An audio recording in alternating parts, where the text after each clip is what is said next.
आदरणीय मेरे प्रिय दोस्तों और भक्तों, चतुर्थ स्कंद देवी भागवत कथासार में आपको नर और नारायण की तपस्या का वृतांत आपके समक्ष रख रहा हूँ।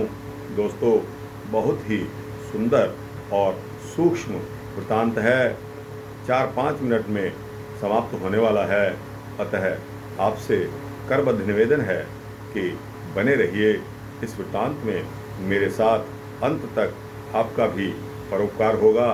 तो दोस्तों, आइए बिना समय गवाए इस वृतांत को शुरू करते हैं।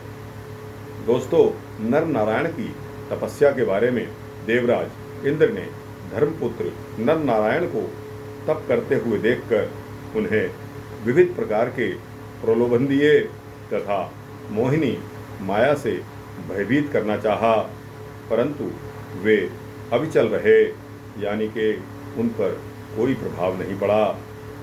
अंत में उन्होंने कामदेव, रति, वसंत और अप्सराओं का समूह उनके तप के भंग हेतु भेज दिया, परंतु भगवती के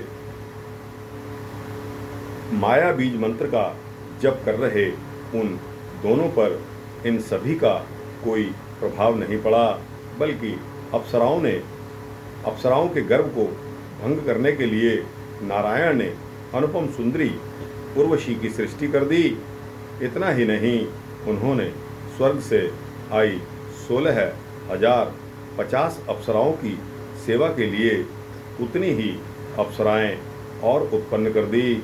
दोस्तों, स्वर्ग से आई हुई अप्सराओं ने मुनि नारायण का रूप और प्रभाव देखकर उन पर मोहित होकर उनसे प्रार्थना की कि हे नाथ, आप हम सबके पति बन जाएं। इस पर नारायण ने कहा, इस जन्म में तो यह संभव नहीं है, परंतु कृष्णावतार में तुम्हारी मनोकामना पूर्ण होगी। दोस्तों, अहंकार, राग द्वेष देवताओं को ही नहीं, ऋषि मुनियों को भी बाधित कर देता है।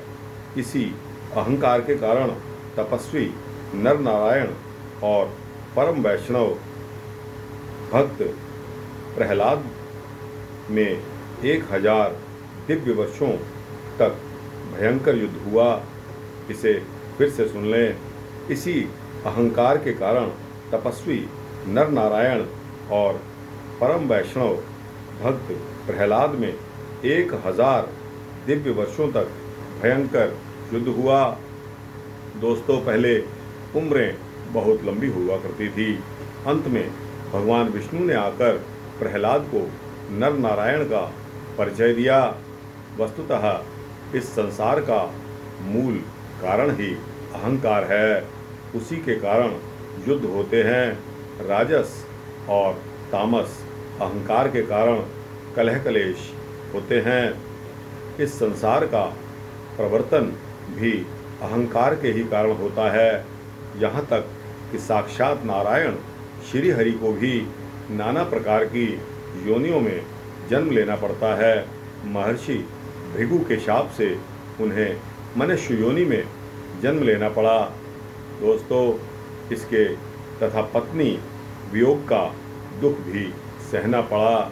दोस्तों, जब श्री राम 14 वर्ष का वनवास काट रहे थे, तो दोस्तों वह महर्षि भृगु के शाप से ऐसा संभव हुआ कि मनुष्य योनि में उनको जन्म लेना पड़ा और पत्नी के वियोग में रहना पड़ा।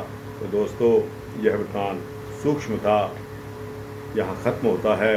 अतः अगर आपको अच्छा लगा हो तो दोस्तों इसको लाइक और शेयर करते हुए नर नारायण की तपस्या हेतु दोस्तों अपने दोस्तों, मित्रों, भक्तों, जिज्ञासुओं को शेयर और लाइक करते रहिए। और इसी चैनल को सब्सक्राइब करेंगे तो आपको इसी तरह के भक्ति वृत्तांत मिलते रहेंगे, ऐसा मेरा संकल्प है। दोस्तों और भक्तों, जय श्री राधे, जय श्री कृष्ण।